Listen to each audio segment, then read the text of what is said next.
Evening, folks, or whatever time. I mean, I keep on saying that, and this is not something that you need to wait for the evening to watch. I'm Joe White, and this is A Life in the Arts. And the life in the arts that we're going to be showcasing this evening, or this whenever you're watching, is a guy who you've not heard of. He is not well known in the galleries of New York and Paris, but he's unique.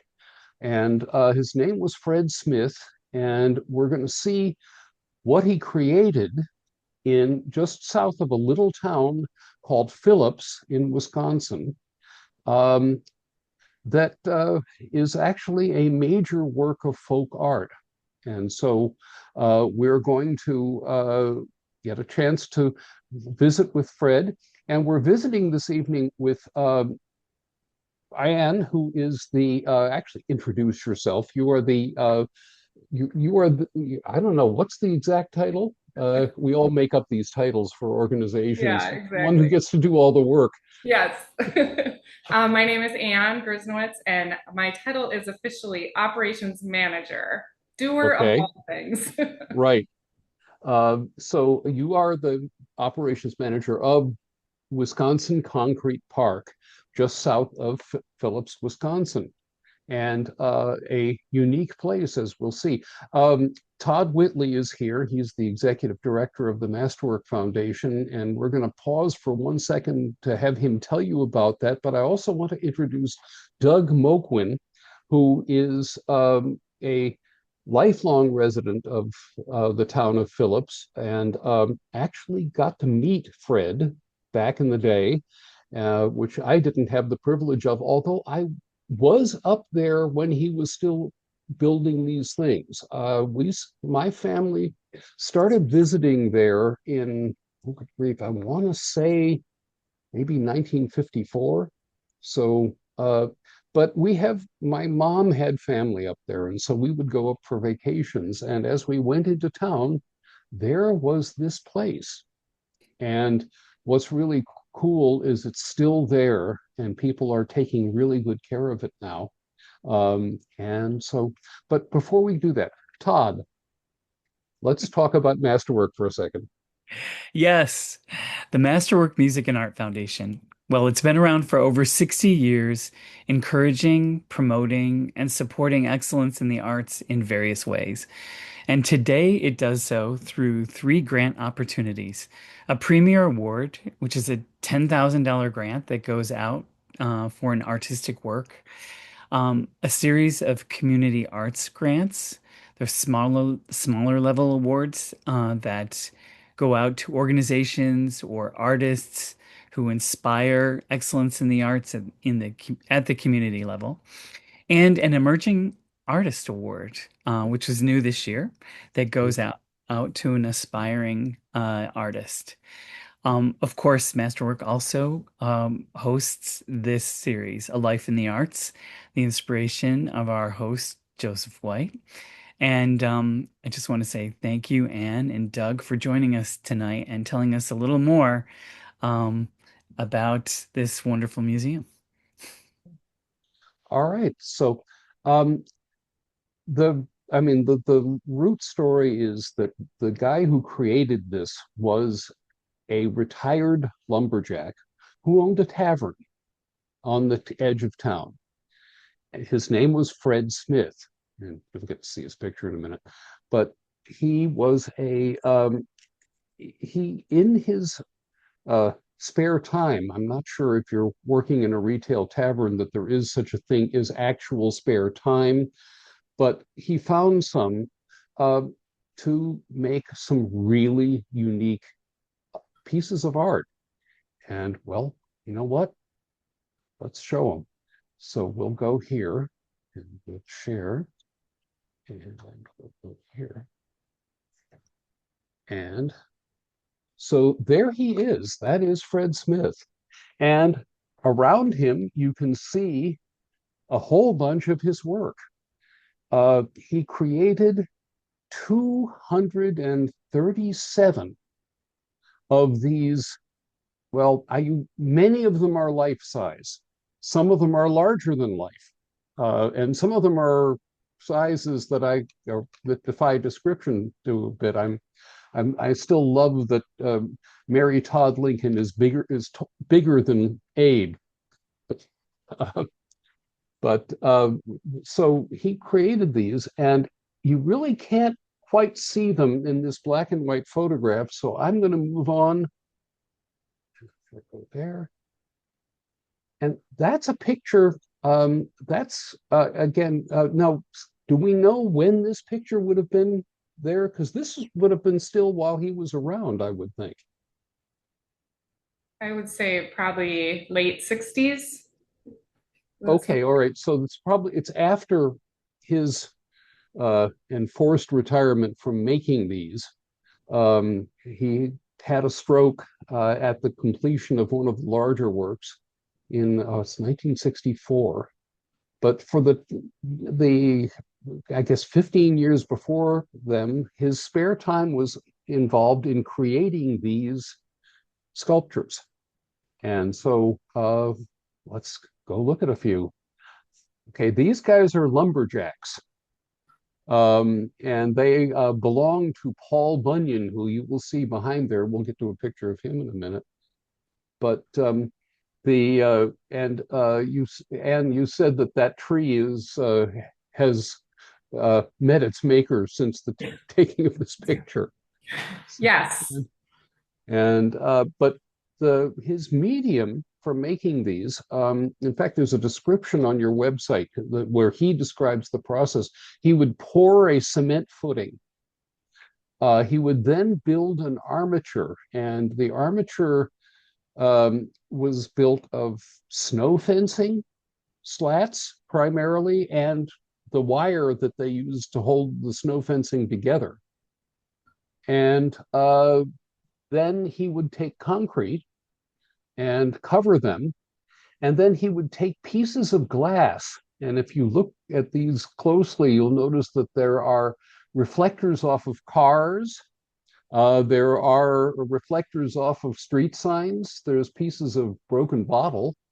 And but he says in another piece of text from your website that you really that was what gave the thing life, because otherwise it would just be all concrete. But anyway, so I'm going to go through some of these, and please describe what we're looking at and what you know about its creation.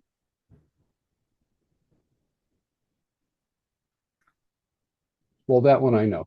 You okay? So yes, this is Paul Bunyan, who I guess when they were in the bar, they were talking to Fred about some of his future statues he was going to make, and somebody bet Fred that he couldn't build Paul Bunyan standing on a marble. So he went ahead and did just that. No one said how big the marble had to be.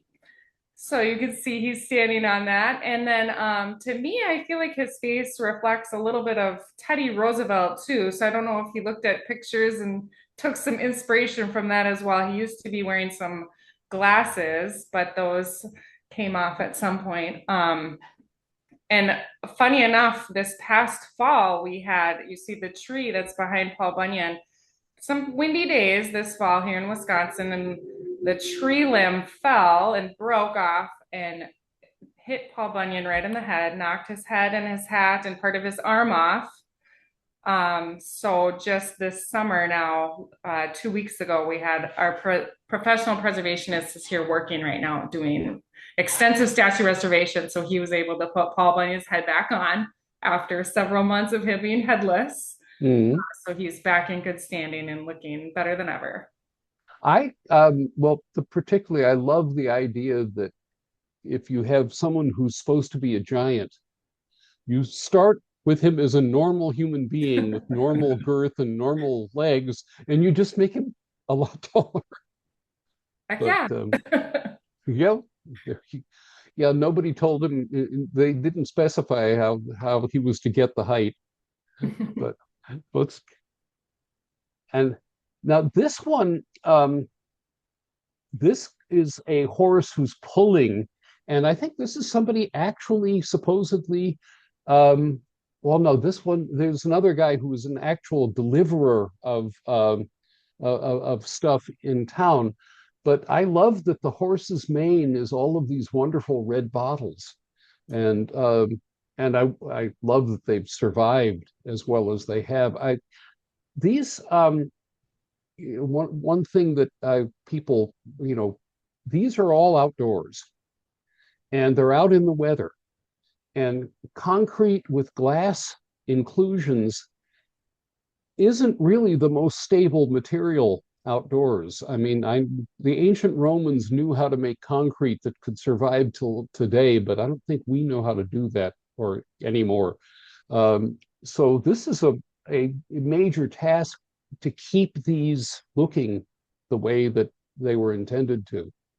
Yes, that is true.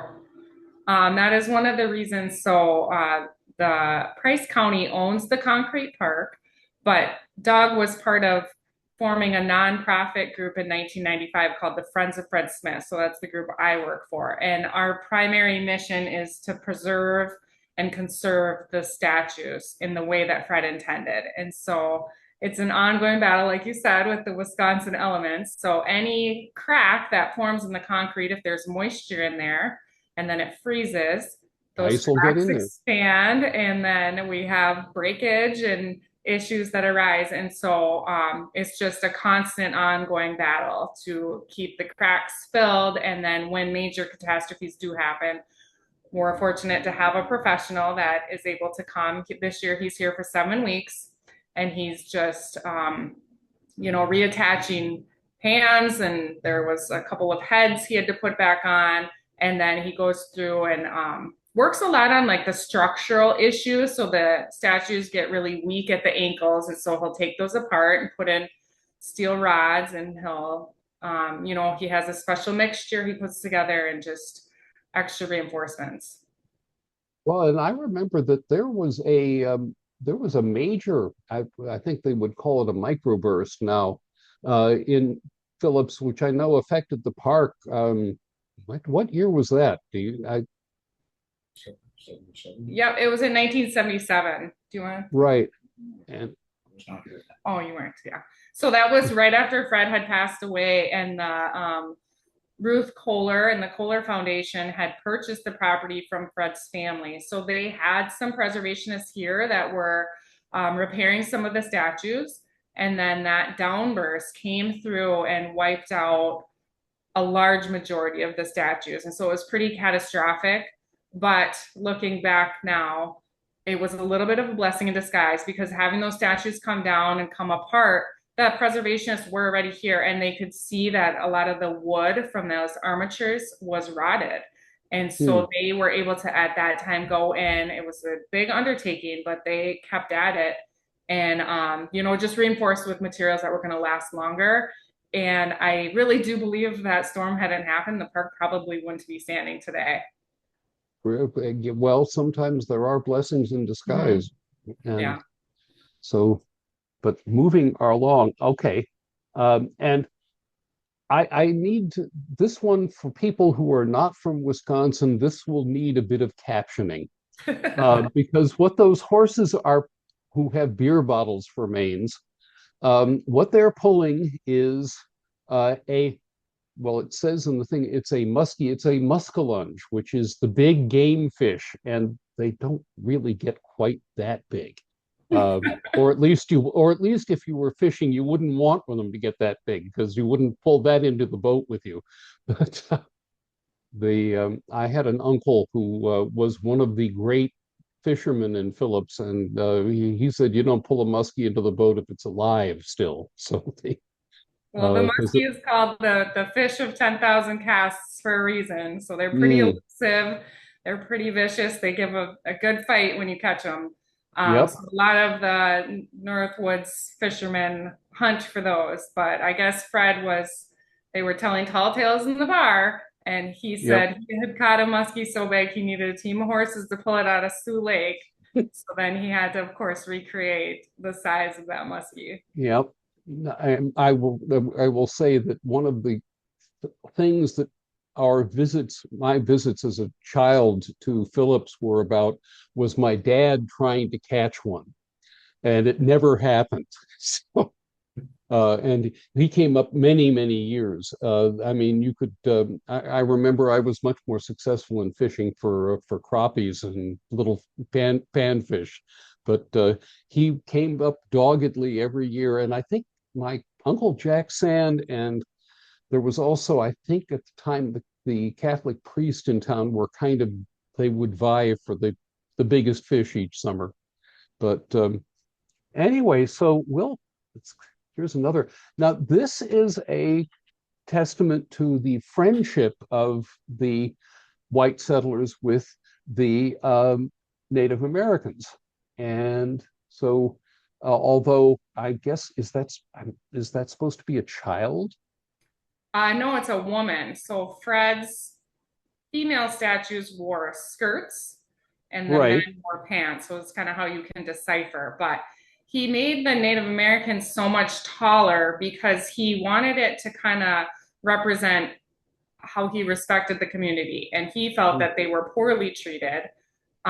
This tableau with the woman and the Native American represents a treaty that was formed.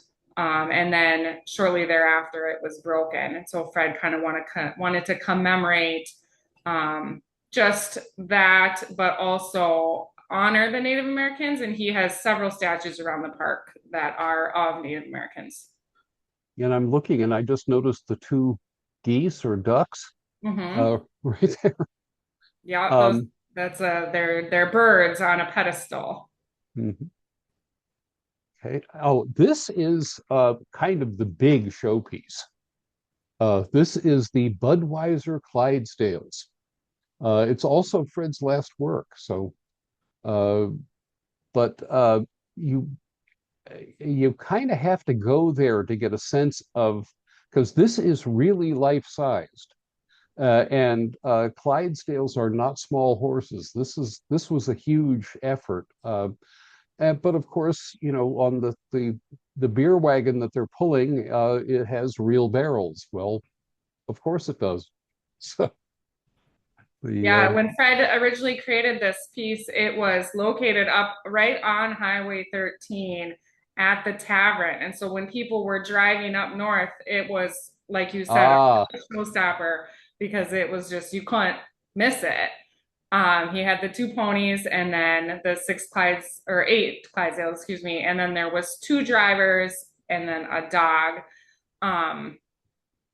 And yeah, like you said, it was his last piece that he created. It took him 6 months, which honestly, that's pretty impressive in itself because yes, it's a lot of pieces. But even looking at his kind of beginning work compared to this being his last piece, you can really kind of see how his skills did develop over the years and just the proportions themselves. And a lot of times he would use actual horse skulls in the animals. So he would, take the skull and then form the concrete around it. So sometimes when the concrete starts wearing away or if there's a crack, you can actually see the skull coming through, which is pretty cool. But then after Fred passed away and the tavern was privately owned at that time, then it was in his will that all those pieces that were located on the tavern property get moved over to the concrete park. And so now the tableau sits towards the back of the park where our nature trail starts. But it's pretty cool to see it live. And yeah, this picture doesn't do it justice, I would say, because it's kind of hard to even fit the whole tableau in a picture. You have to angle yourself just right. no, It is so big. yeah. And this is actually one of my favorites because one of the things that Fred would do is create, representations of things that he found inspiring. And in whatever way he was inspired by them. There's a Ben-Hur chariot race because he'd gone and seen the movie. But the thing that I've always thought was remarkable about this is that Mary Todd Lincoln is bigger than Abe. Well, she's standing and he's sitting. No, I know. But it's still that's not how it usually comes off in the historical record. Yeah. Anyway, and then, oh, this was the other one. This is evidently, this was an actual person who used to deliver, now what was he delivering in that tank? I believe it was kerosene. Do you know? Oh, okay, right. Yeah. Well, And of yeah, his course, name that was Hans Everson, and Fred declared him the king of the road, and okay. so that's why he put the crown from the what's it? I think it's standard. Standard Oil, yeah, Yeah. Standard Oil crown. right.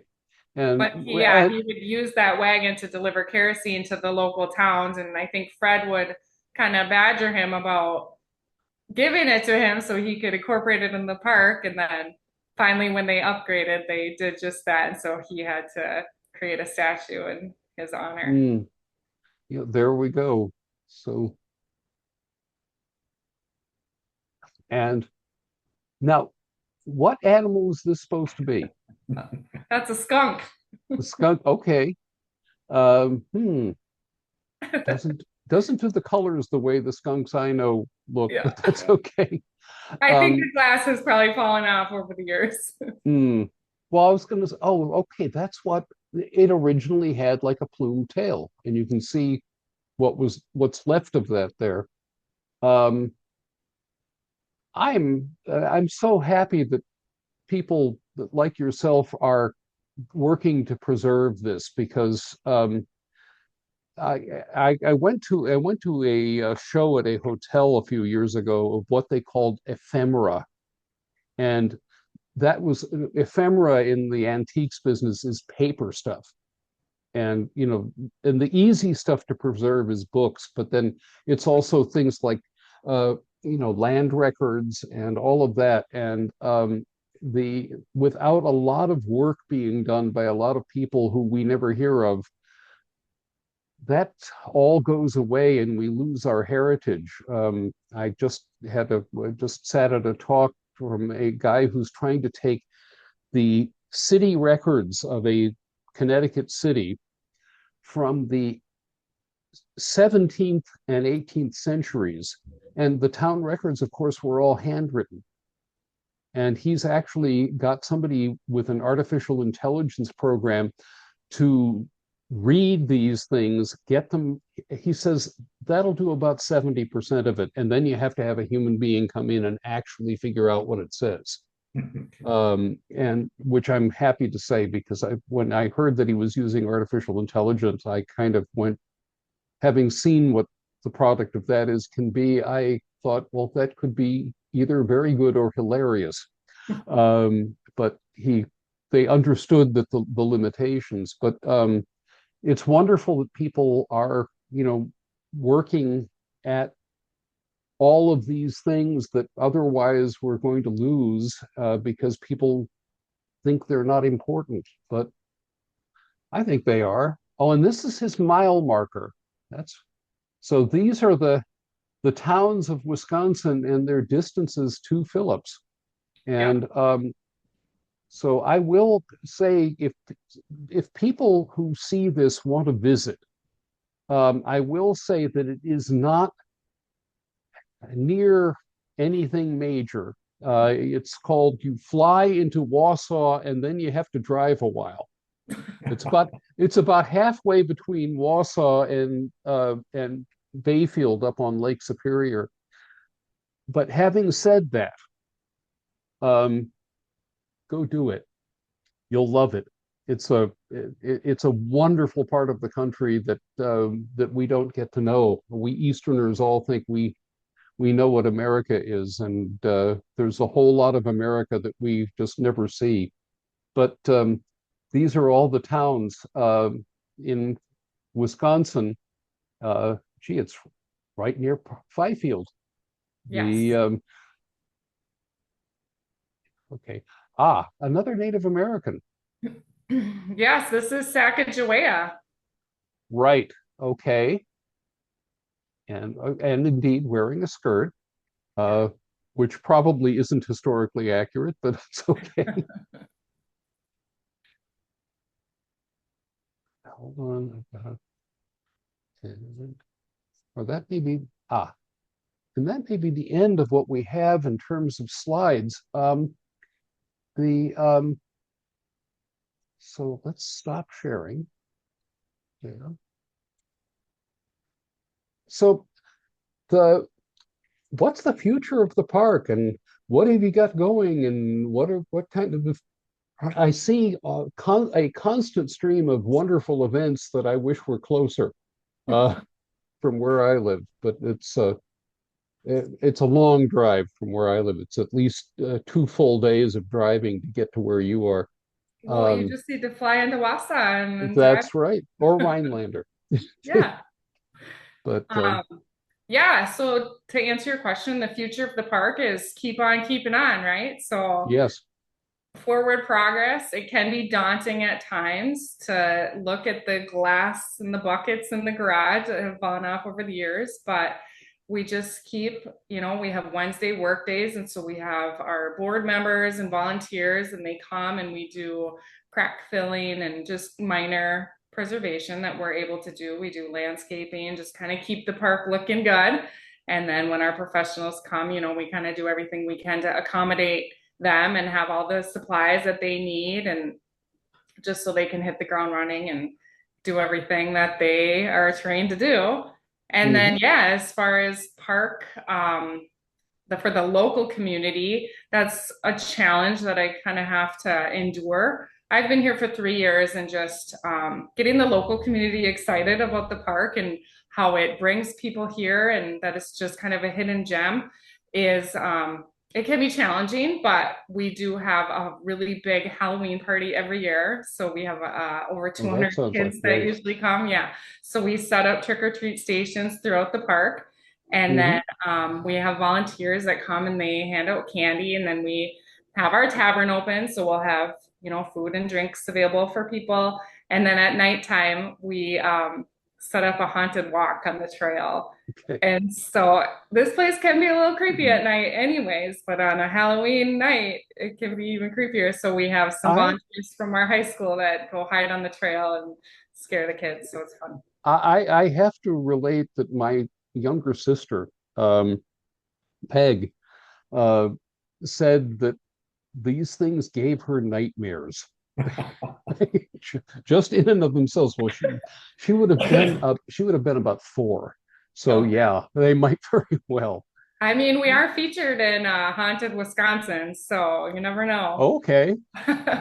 Well, and the thing is, I'm just glad that people work to keep these things going, because there's just a ton of wonderful creations. I mean,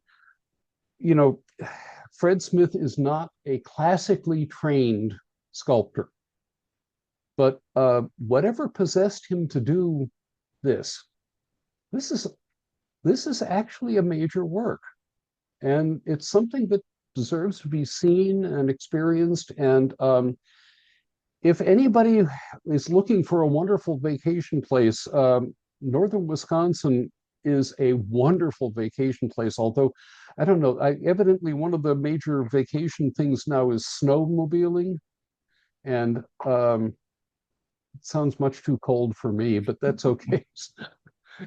That every other folks love doing that stuff. So anyway, but thank you very much for sharing the park and Fred. And this is not a life in the arts. This isn't one on the ordinary path, but it's really a wonderful and worthwhile side trip. So Todd, do you want to speak us out? Well, I just say thank you very much, Ann and Doug, for joining us today and telling us more about Fred Smith and the park. I mean, what an inspiration. I'm still trying to figure out how he channeled all of that energy. But isn't that a great legacy to leave behind? Anyway, for folks viewing us, you can find out more about Masterwork at masterworkarts.org. Follow us on Facebook or right here on YouTube. And thank you, Joe. Thank you, Ann and Doug. And I think as the closeout, I'm going to quote Mr. Smith. when asked why he did this, and I actually even have that on. It's can't really show you this easily, but I dressed up for the occasion. I bought this shirt the last time I was at the park. But when asked why, what possessed him to do all this work and create all of these amazing things, he said, "It's got to be in you to do it." That's it. And with that, I'll bid you all good That's it. night. Good night, folks. Good night. Thank you. Good night. Bye.